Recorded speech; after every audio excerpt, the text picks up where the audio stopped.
So, have you ever wondered what makes a great hero story so great? Today, we're diving into the ancient tale of Krishna, and we're going to use it to break down this amazing, timeless pattern that you see in stories everywhere, from old myths to the biggest movies today. You know, every epic story has to start somewhere, and this one just pulls you right in. The story opens with these exact words. Long ago, in a magical land called Mathura.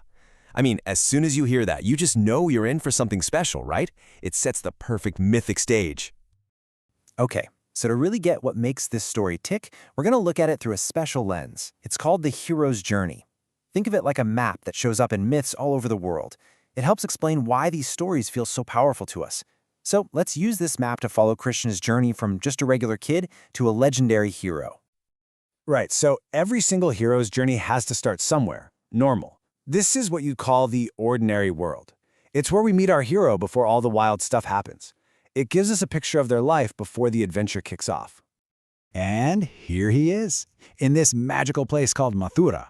The story tells us a very special baby was born, and his name was Krishna. This is ground zero, the very beginning of a life that's destined for some pretty incredible things. But before all the big adventures, we get to see his ordinary life. Just a happy childhood in a little village called Goku. He loved playing with his friends, and apparently he really loved butter. And this part's actually super important. This is the peaceful world he's eventually going to have to protect. It grounds everything he does later in a real love for his home. But you know how these stories go. That peaceful life can't last forever. Every hero needs a challenge. And for Krishna, this is the part of the story where his ordinary world gets turned upside down, and we start to see who he really is. And here we go. This is what's called the call to adventure. The story says, one day, a bad fairy came. This is that moment when something from the outside, a bit of chaos, steps into the hero's quiet life and messes everything up. It's what gets the whole journey rolling. This really sums it up perfectly. On one side, you've got this darkness creeping in, this threat, and on the other, you have the light of Krishna's own courage. And notice, he doesn't hide. He stands up to it and chases that darkness away. This is his first major test, and he passes it by choosing to be brave instead of afraid. But of course, the tests don't just stop after one win. The journey keeps throwing new things at him. So next up, the threat isn't some bad guy, it's a force of nature. A huge rain comes, putting his entire village in danger. So, what's he gonna do this time? His answer is just legendary. Seriously, he lifts an entire mountain with one hand to act as a giant umbrella for his people. Think about that for a second. He's not just fighting an enemy anymore. He is literally holding up the world to keep his community safe. This one act really cements him as their protector. But here's what's cool. His power wasn't just about raw strength.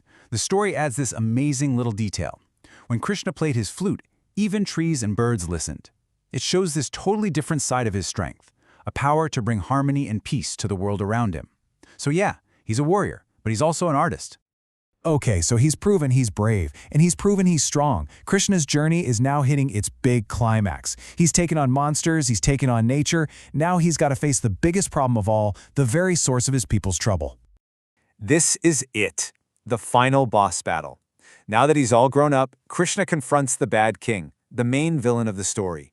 And by stopping him, he finally brings peace back and truly becomes the protector he was meant to be. But here's the twist. The fighting might be over, but the most important part of his journey is actually just beginning. See, a hero's journey isn't just about winning fights. It's about what you learn when you're out there on the road. It's about the wisdom you gain. And this next part, it's all about sharing that wisdom. This is a huge shift, right? From warrior to teacher. The real gift a hero brings back isn't a chest of gold. It's the lessons they learned from everything they went through. And now, Krishna's job is to pass that hard-earned knowledge on to his friend, Arjuna. So what is this big, profound lesson? It's so beautiful because it's so simple. He tells Arjuna to be brave and to do good things. That's it. That's the core message of his entire adventure, boiled down into two simple instructions. Which brings us to the end of the line. In the hero's journey, they call this last part the return with the elixir. The idea is that the hero comes back with something to heal their world.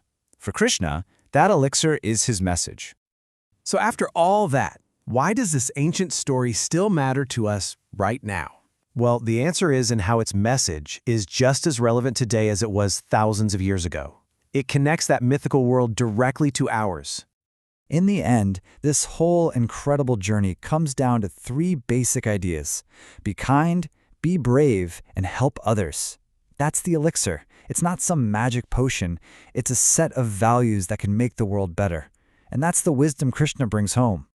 And that kind of leaves us with a big question to think about. This whole epic journey, with all its monsters and magic and battles, all leads back to a very simple truth. It makes you wonder, doesn't it? What other simple stories, maybe ones we've known our whole lives, are holding the greatest lessons of all?